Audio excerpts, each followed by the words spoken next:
dikenal dengan teknologinya yang begitu maju dalam berbagai bidang, termasuk pertanian. Dan gak dipungkiri petani di Jepang lebih maju dibandingkan petani di negara kita Indonesia. Karena mereka didukung oleh teknologi canggih yang akan memudahkan pekerjaan mereka. Selain itu, teknologi ini juga lebih memaksimalkan hasil pertanian mereka dibandingkan dengan cara konvensional. Seperti 5 teknologi canggih petani beras di Jepang yang akan kita bahas ini. Namun sebelum lanjut, jangan lupa klik subscribe dulu ya dan aktifkan lonceng notifikasi agar kalian tak ketinggalan informasi menarik dari Fakta Populer.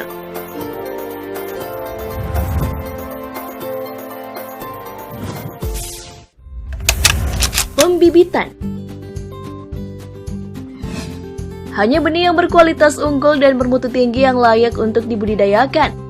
Namun, terlepas dari hal kualitas benih, cara penanaman benih pun akan mempengaruhi hasilnya nih guys. Kalau di Jepang sendiri nih guys, penanaman benih ini dilakukan secara otomatis dan hanya memerlukan sedikit bantuan tenaga manusia. Caranya nih, pertama-tama tanah akan dimasukkan ke dalam wadah khusus persegi panjang. Dan wadah-wadah tersebutlah yang akan bergerak sendiri dan akan ditanami benih secara otomatis. Selanjutnya, pada mesin terdapat sikat khusus yang berputar, yang mana sikat ini akan mencampur tanah dan benih secara efektif.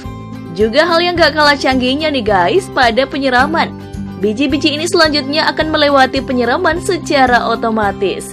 Canggih banget kan?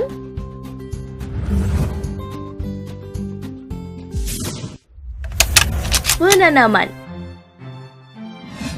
Kamu pasti udah akrab banget sama adegan petani-petani menanam padi seperti ini kan? Tapi proses ini ternyata nggak semudah apa yang kamu lihat loh.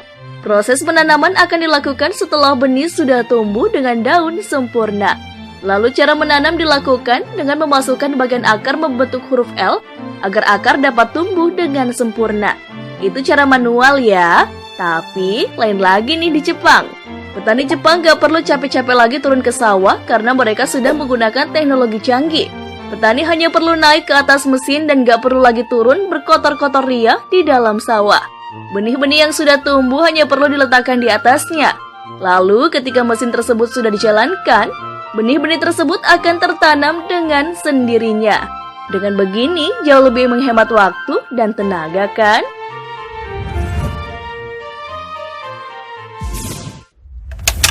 Penambahan pupuk. Pupuk merupakan material yang ditambahkan pada media tanam atau tanaman. Penambahan pupuk diperlukan untuk mencukupi kebutuhan hara yang diperlukan tanaman sehingga mampu berproduksi dengan baik. Kalau cara penambahan pupuk yang kamu biasa lihat, gimana nih guys? Tentunya masih menggunakan tenaga manusia ya.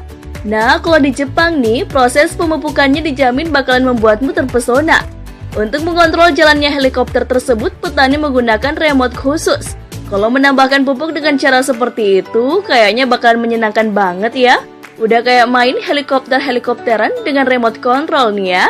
Selain itu, remote control ini juga digunakan untuk menyemprotkan pestisida. Dengan menggunakan metode penyemprotan dengan helikopter ini, terbukti meningkatkan efisiensi waktu dan tenaga.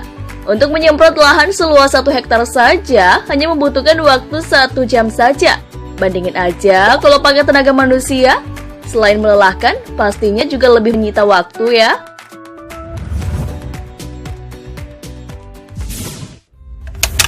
Membersihkan gulma. Gulma atau yang seringkali disebut sebagai rumput liar ini mengganggu pertumbuhan padi yang ditanam.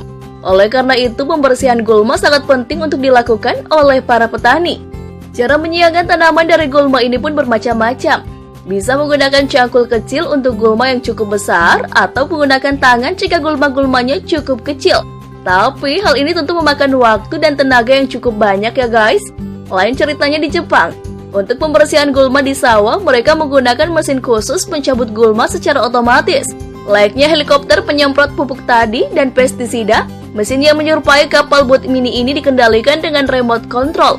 Meskipun gak menggunakan tenaga manusia, mesin ini hanya akan mencabut rumput liar di sekitar tanaman padi, tanpa mengganggu tanaman padi sebenarnya. Kalau membersihkan gulmanya seperti ini mah gak bakalan capek ya? Iya nggak?